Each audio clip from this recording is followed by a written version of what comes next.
Hi guys. आज हम पढ़ेंगे राष्ट्रपति के बारे में। राष्ट्रपति संविधान के भाग 5 में संघ या केंद्र के बारे में वर्णन किया गया है, जिसमें अनुच्छेद है 52 से 151, जिसमें अनुच्छेद 52 में राष्ट्रपति के बारे में वर्णन किया गया है। राष्ट्रपति भारत का प्रथम नागरिक कहलाता है।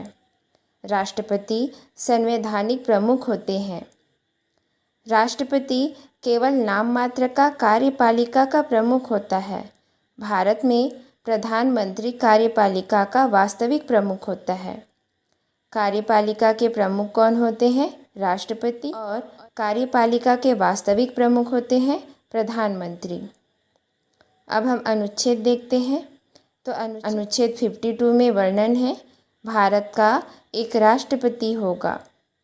अनुच्छेद 53 में है संघ की कार्यपालिका शक्ति, executive power of the union.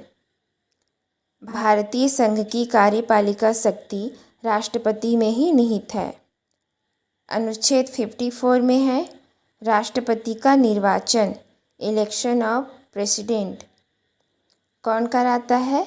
चुनाव आयोग, इलेक्शन कमीशन। कौन करता है? निर्वाचक मंडल, इलेक्टोरल कॉलेज। अब देखते हैं कि राष्ट्रपति को कौन चुनेगा, मतलब उनका निर्वाचन कैसे होता है। तो निर्वाचक मंडल होता है जिसमें संसद और विधानमंडल होते हैं।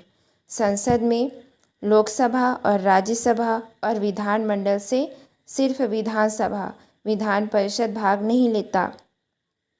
लोकसभा के निर्वाचित सदस्य, राज्यसभा के निर्वाचित सदस्य और एमएलए ऑफ स्टेट 28 राज्य प्लस 3 केंद्र शासित प्रदेश। 3 केंद्र शासित प्रदेश में है दिल्ली, पुदुचेरी और जम्मू कश्मीर। इन सब से जो निर्वाचित सदस्य होते हैं वो वोट देते हैं, फिर राष्ट्रपति का निर्वाचन होता है। राष्ट्रपति के निर्वाचन में राष्ट्रपति द्वारा मनोनीत सदस्य भाग नहीं लेते। राष्ट्रपति जी का चुनाव अप्रत्यक्ष रूप से होता है।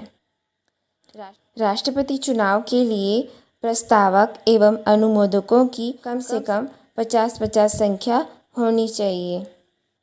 अब देखते हैं अनुच्छेद 55। अनुच्छेद 55 में है राष्ट्रपति के निर्वाचन की रीति। राष्ट्रपति के निर्वाचन की रीति एकल संक्रमणीय वोट पद्धति, सिंगल ट्रांसफरेबल वोटिंग सिस्टम होता है। जितने कैंडिडेट होते हैं सबको वोट देना होता है प्रायोरिटी के आधार पर। अनुच्छेद 56 में है राष्ट्रपति का कार्यकाल। राष्ट्रपति अपने पद ग्रहण की तिथि से 5 वर्ष की अवधि तक पद धारण करेंगे। अनुच्छेद 57 में है पुनर्निर्वाचन के लिए पात्रता। एक बार राष्ट्रपति बनने के बाद भी दोबारा राष्ट्रपति का चुनाव लड़ा जा सकता है। अनुच्छेद 58 में है राष्ट्रपति पद की योग्यता। पहली योग्यता है कि वो भारत का नागरिक हो, 35 वर्ष की आयु हो, लोकसभा के सदस्य बनने योग्य हो और लाभ के पद पर ना हो। अनुच्छेद 59 में है राष्ट्रपति पद के लिए शर्तें। पहली शर्त है कि 15,000 रुपये जमानत राशि के रूप में जमा करना होता है। दूसरा, पागल ना हो और तीसरा, दिवालिया ना हो। उम्मीदवार कुल डाले गए मतों का 1/6 भाग प्राप्त करने में असमर्थ रहता है तो जमानत राशि जब्त कर ली जाती है। अनुच्छेद 60 राष्ट्रपति द्वारा शपथ, ऑथ बाय प्रेसिडेंट। भारत के राष्ट्रपति को शपथ भारत के मुख्य न्यायाधीश दिलाते हैं या उनकी अनुपस्थिति में उच्चतम न्यायालय के वरिष्ठ न्यायाधीश शपथ दिलाते हैं। राष्ट्रपति के पास 3 वीटो शक्ति होती है। पहला, आत्यंतिक वीटो। दूसरा, निलंबनकारी वीटो। तीसरा, पॉकेट वीटो। अब हम राष्ट्रपति के वेतन के बारे में देखते हैं। तो वर्तमान में राष्ट्रपति का वेतन 5 लाख रुपए प्रति माह होता है। राष्ट्रपति का वेतन भारत की संचित निधि से दिया जाता है। अब देखते हैं अनुच्छेद 61। अनुच्छेद 61 में है राष्ट्रपति पर महाभियोग। राष्ट्रपति पर महाभियोग कब लगता है? जब राष्ट्रपति किसी विदेशी राष्ट्र के प्रभाव में आ जाए या फिर संविधान का अतिक्रमण करने पर, तो राष्ट्रपति पर महाभियोग लगा सकते हैं। अभी तक हमारे भारत में किसी भी राष्ट्रपति पर महाभियोग नहीं लगा है। महाभियोग यूएसए के संविधान से लिया गया है। ये प्रोसेस संसद से स्टार्ट होता है। लोकसभा या राज्यसभा किसी भी एक सभा से पहले स्टार्ट कर सकते हैं। इम्पॉर्टेंट पॉइंट ये है कि ज़रूरी नहीं है कि लोकसभा से पहले स्टार्ट हो, राज्यसभा से भी चालू कर सकते हैं। अब हम राष्ट्रपति पर महाभियोग का प्रोसेस देखते हैं। ये प्रोसेस संसद से स्टार्ट होता है। संसद के किसी भी सदन लोकसभा या राज्यसभा से स्टार्ट कर सकते हैं। तो हम यहाँ पहले लोकसभा से स्टार्ट करते हैं। तो लोकसभा में राष्ट्रपति के महाभियोग के लिए बैठक होगी। तो 1/4 लोग लिखित में नोटिस देंगे राष्ट्रपति को 14 दिन पहले। फिर 14 दिन के बाद लोकसभा में फिर से बैठक होगी और अगर 2/3 वोट होंगे तो प्रस्ताव आगे बढ़ेगा और आगे राज्यसभा में जाएगा। फिर राज्यसभा में बैठक होगी और राज्यसभा में जब बैठक होगी अगर 2/3 वोट होंगे तो राष्ट्रपति हटा दिए जाएंगे। तो इस प्रकार राष्ट्रपति को महाभियोग के द्वारा हटाया जा सकता है। नेक्स्ट देखते हैं राष्ट्रपति का अधिकार। ये अनुच्छेद 53 में है। पहला देखते हैं राष्ट्रपति निम्नलिखित को नियुक्त करते हैं। पहला, प्रधानमंत्री की सलाह पर मंत्रिपरिषद की नियुक्ति करते हैं। सर्वोच्च न्यायालय और उच्च न्यायालय के मुख्य न्यायाधीशों की नियुक्ति करते हैं। लोक सेवा आयोग के अध्यक्ष और सदस्यों की नियुक्ति, वित्त आयोग के सदस्यों की नियुक्ति और राज्यों के राज्यपाल की नियुक्ति राष्ट्रपति करते हैं। नेक्स्ट है राष्ट्रपति संसद का अभिन्न अंग होता है। संसद द्वारा पारित विधेयक राष्ट्रपति के अनुमोदन के बाद ही कानून बनता है। नेक्स्ट इम्पॉर्टेंट पॉइंट देख लेते हैं। राष्ट्रपति को अनुच्छेद 72 के अंतर्गत किसी अपराध के लिए दोषी ठहराए गए व्यक्ति की सज़ा को माफ़ करने की शक्ति प्राप्त है। नेक्स्ट है अनुच्छेद 108 के तहत राष्ट्रपति कुछ दशाओं में संसद के दोनों सदनों का संयुक्त अधिवेशन बुला सकते हैं। दोनों सदनों के अध्यक्ष की नियुक्ति राष्ट्रपति नहीं करते। नेक्स्ट है राष्ट्रपति अपना त्यागपत्र उपराष्ट्रपति को देते हैं। त्यागपत्र के बाद 6 माह तक उपराष्ट्रपति कार्यभार संभाल सकते हैं। नेक्स्ट है संसद के सदस्य को चुनने की शक्ति राष्ट्रपति के पास होती है।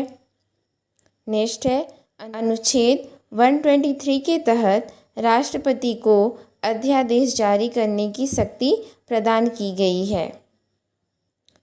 नेक्स्ट है अनुच्छेद 143 के तहत राष्ट्रपति को उच्चतम न्यायालय से परामर्श का अधिकार दिया गया है। अनुच्छेद 111 के अंतर्गत राष्ट्रपति संसद के दोनों सदनों द्वारा पारित विधेयक पर स्वीकृति प्रदान करेगा या अपनी स्वीकृति रोक लेगा अथवा विधेयक को पुनर्विचार हेतु सदन को लौटा देंगे। नेक्स्ट देखते हैं राष्ट्रपति की सैन्य शक्तियाँ। अनुच्छेद 53(2) के तहत भारत के राष्ट्रपति तीनों सेनाओं थल सेना, वायुसेना और नौसेना का प्रधान सेनापति होता है।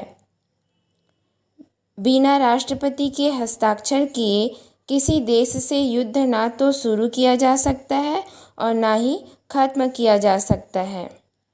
सैन्य बलों की सर्वोच्च शक्ति राष्ट्रपति में ही सन्निहित है। यहाँ डायग्राम से देखते हैं। थल सेना, वायुसेना और जल सेना के प्रमुख कौन होते हैं? Chief of defence staff. उनके ऊपर कौन होते हैं? रक्षा मंत्री। और सर्वोच्च शक्ति किनके पास होता है? राष्ट्रपति। सबके हेड कौन होते हैं? राष्ट्रपति। भारत के सबसे पहले चीफ ऑफ डिफेंस स्टाफ कौन थे? जनरल विपिन रावत। इनकी मृत्यु के बाद ये पद अभी खाली है। अभी chief of general M Naravane को चीफ ऑफ स्टाफ कमेटी का चेयरमैन बनाया गया है। इम्पॉर्टेंट पॉइंट देखते हैं कि किसी भौगोलिक क्षेत्र को अनुसूचित क्षेत्र घोषित करने का अधिकार, संवैधानिक अधिकार किन्हें प्राप्त है? तो राष्ट्रपति के पास। राष्ट्रपति को संवैधानिक अधिकार मिला है कि वो किसी भी भौगोलिक क्षेत्र को अनुसूचित क्षेत्र घोषित कर सकते हैं। नेक्स्ट देखते हैं राष्ट्रपति की विधायी शक्ति या कानूनी शक्ति। राष्ट्रपति के हस्ताक्षर के बिना कोई विधेयक कानून नहीं बनता। नेक्स्ट है लोकसभा को भंग करने संबंधी अधिकार। राष्ट्रपति लोकसभा को भंग कर सकते हैं। संसद में निम्न विधेयक को पेश करने से पहले राष्ट्रपति की सहमति आवश्यक होती है। पहला, धन विधेयक। दूसरा, नए राज्यों के निर्माण, सीमाओं या नामों में परिवर्तन संबंधी विधेयक। तीसरा, संचित निधि में व्यय करने वाले विधेयक। ये सभी विधेयक संसद में पेश करने से पहले राष्ट्रपति की सहमति आवश्यक है। नेक्स्ट देखते हैं राष्ट्रपति की आपातकाल शक्तियाँ। संविधान में 3 प्रकार की आपातकाल का प्रावधान है। संविधान के भाग 18 में आपातकाल अनुच्छेद 352, 356, 360 में है। अनुच्छेद 352 राष्ट्रीय आपातकाल।